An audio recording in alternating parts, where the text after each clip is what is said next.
کا شور، یہ ساری کی ساری چیزیں 9 ہجری میں تقریباً درپیش تھی۔ ان میں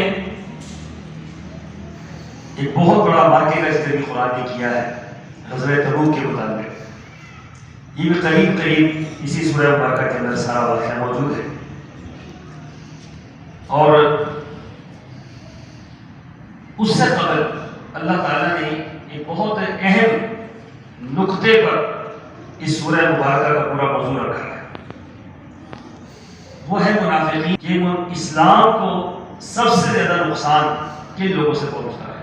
کفار، یہ تو کھلے دشمن ہیں اہل اسلام کے، اور وہ سامنے دشمن ہے۔ جو نقصان ہوتا ہے، جو نفع ہوتا ہے، آپ کے سامنے کھڑے ہو کر ہوتا ہے، لیکن ایک دشمن آپ کا ایسا ہے جو آپ کے اندر بیٹھا ہے، یہ بڑا خوفناک دشمن ہے۔ اور اسلام نے سب سے زیادہ نقصان ہمیشہ ان لوگوں سے اٹھایا ہے۔ آج بھی آپ دیکھ لیں، دنیا کے اندر سب سے زیادہ نقصان ان مسلمانوں سے ہو رہا ہے جو بظاہر مسلمان ہیں لیکن حقیقت میں مسلمان نہیں۔ اب یہ معاملہ اللہ نے ایسا رکھ دیا ہے کہ آپ کسی کو نہ چیک نہیں کر سکتے۔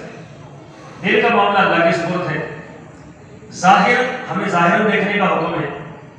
اب ظاہر کسی کو دیکھ کر اس پر نفاق کا فتویٰ نہیں لگا سکتے، کیونکہ علم غیب کا معاملہ ہے، اللہ کے سوا کوئی نہیں جانتا۔ رسول اللہ صلی اللہ علیہ وسلم کے مبارک زمانہ میں منافقت عروج پر تھی۔ آپ کا خیر القروج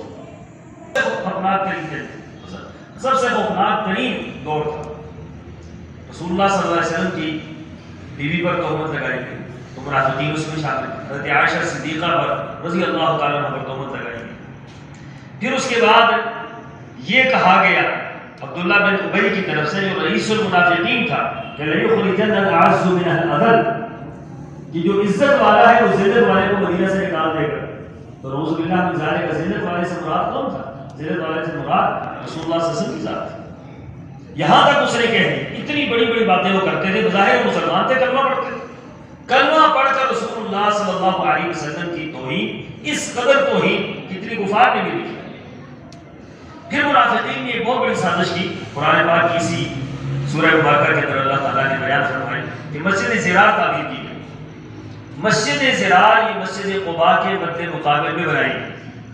جس طرح آج ایک گروہ کے مقابلے میں دوسرا گروہ اٹھتا ہے، ایک مسجد کے مقابلے میں دوسری مسجد بنتی ہے، ایک جماعت کے مقابلے میں جماعت بنتی ہے، اس زمانے کے اندر یہ ہوا کہ منافقین نے ایک سازش کے تحت مسجد زرار کی بنیاد رکھی، اور یہ پہلی منافقین کی مسجد تھی جو انہوں نے باقاعدہ طور پر ایک پلان کے تحت بنائی۔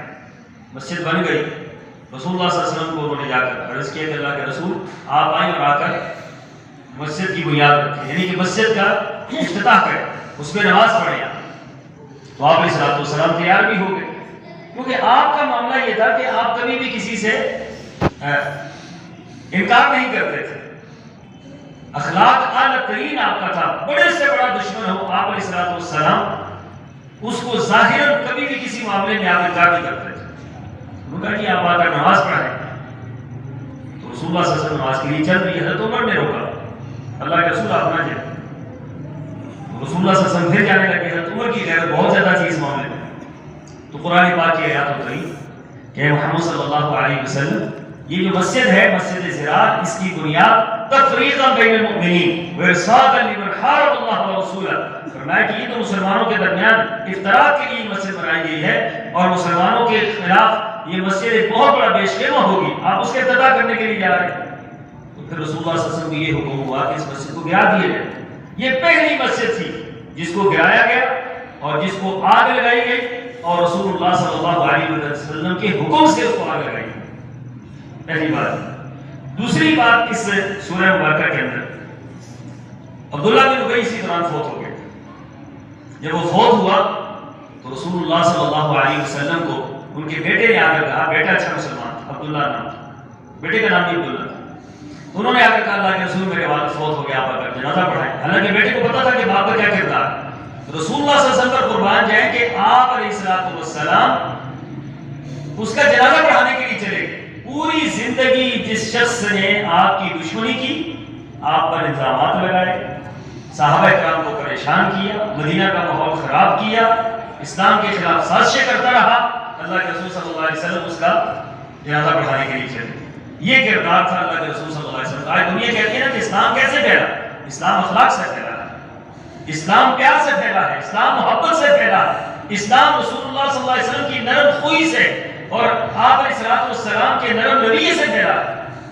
آپ کیا کہتے ہیں کہ اسلام بہت بڑا سچا مذہب ہے، لیکن سچائی کے باوجود سب سے بڑا اسلام کے جو رہنما تھے، اسلام کے جو بڑے تھے، اسلام کے جو پیغمبر اسلام تھے، ان کا کردار بہت ہے، جس کی وجہ سے اسلام پھیلا۔ رسول اللہ صلی اللہ علیہ وسلم جنازہ پڑھانے کے لیے چلے گئے، آپ علیہ السلام کو حضرت عمر نے یہاں بھی روکا، دونوں جگہ پر حضرت عمر نے روکا، اللہ کے رسول نہ جائے، وہ تو منافق تھا۔ آپ علیہ السلام نے فرمایا کہ عمر اگر میرا جنازہ پڑھانے سے اس کی بخشش ہو جاتی ہے تو مجھے تو کوئی مسئلہ نہیں۔ تو قرآن پاک کی آیات اتری ہے کہ اے محمد صلی اللہ علیہ وسلم ولا تصلی علی احد منهم مات، فرمایا کہ خبردار ان میں سے کسی کا جنازہ آپ نے نہیں پڑھانا اور کسی کی قبر پر آپ نے نہیں جانا، اور خبردار آپ نے کسی کے لیے استغفار نہیں کرنا۔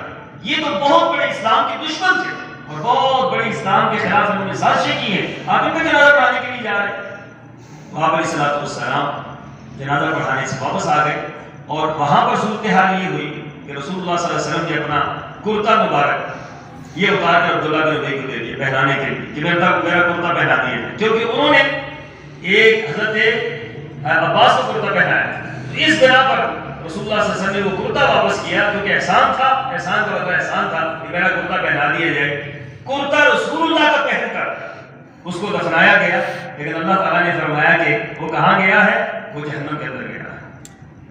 آج لوگ یہ بات کہتے ہیں کہ ہم آب زمزم سے جو ہے کفن دھو کر لائیں گے، آب زمزم سے کفن دھو کر لانے سے کیا بخشش ہو جائے گی؟ اگر ایمان نہیں ہے، توحید نہیں ہے، سنت کا جذبہ نہیں ہے، تو یاد رکھیں کہ کبھی بھی کامیابی نہیں ہو سکتی، سوال ہی پیدا نہیں ہوتا کامیابی ہو جائے۔ کامیابی کا دار و مدار یہ اسلام پر ہے، دین پر ہے، کلمہ توحید پر ہے، خالص کلمہ توحید پر ہے۔ اگر اس سے بندہ ادھر ادھر ہو گیا تو سارے کا سارا معاملہ ختم ہو جاتا ہے۔ اسی سورہ مبارکہ کے اندر اللہ تعالیٰ نے پھر اس باتیں کا ذکر کیا جو غزوہ تبوک کے اندر پیش آئے، وہاں پر بھی منافق تو سازش کے تحت شریک نہیں ہوا۔ یہ واحد غزوہ تھا جس میں رسول اللہ صلی اللہ علیہ وسلم نے اعلانیہ طور پر بتایا کہ ہم تبوک کی طرف جا رہے ہیں۔ اس سے پہلے کبھی بھی کسی جنگ کے اندر یہ معاملہ نہیں ہوتا، اعلانیہ طور پر نہیں کہا جاتا۔ اس غزوے کے اندر اعلانیہ طور پر کہا گیا، کیوں کہ دشمن بہت بڑا تھا، اسلام کی سرحد سے بہت دور تھا، اسلامی مملکت سے بہت دور تھا، گرمیوں کا موسم تھا، شدید ترین حالات تھے، ہر طرف دشمن سے گھرے ہوئے تھے۔ اس کے باوجود رسول اللہ صلی اللہ علیہ وسلم نے اقدامی جہاد کی۔ اقدامی جہاد یہ ہوتا ہے کہ اپنے علاقہ چھوڑ کر دشمن کے علاقے میں جا کر ان پر حملہ کیا جائے۔ تو رسول اللہ صلی اللہ علیہ وسلم 1 مہینہ کی مسافت پر چل کر تبوک کے مقام پر گئے۔ اس دوران یہ حکم تھا کہ ہر بندہ جو مال دے سکتا ہے دے۔ تو یہ وہی واقعہ ہے کہ جب عثمان غنی نے 700 اونٹ ممائل سامان ہر کو ضرورت کی دیے اور 1000 اشرفیاں دی، 70,000 درہم حضرت عثمان غنی نے رسول اللہ صلی اللہ علیہ وسلم کی خدمت میں پیش کیے۔ یہ وہی موقع ہے جس موقع پر حضرت عمر رضی اللہ تعالیٰ عنہ نے گھر کا آدھا مال دیا تھا، حضرت ابوبکر صدیق نے گھر کا پورا مال دیا تھا۔ اس موقع پر چند صحابہ بتقاضۂ بشریت 3 صحابہ تھے، اور ان 3 کے اگر کوئی نام آپ بتائیں گے ماشاءاللہ۔ یہ پہلے اٹھا لیا ہاتھ انہوں نے، صاحب علم نے، میں آپ سے بھی پوچھتا ہوں۔ تو وہ 3 صحابہ کرام تھے جن سے یہ سرزد ہوگی بتقاضۂ بشریت کہ انہوں نے جاتے ہوئے یہ سوچا کہ ہم آج چلے جائیں گے، کل چلے جائیں گے، پرسوں چلے جائیں گے۔ رسول اللہ صلی اللہ علیہ وسلم نکل گئے یہاں تک کہ آپ علیہ السلام واپس بھی آ گئے، اور یہ صحابہ اپنی جگہ سے نہ جا سکتے۔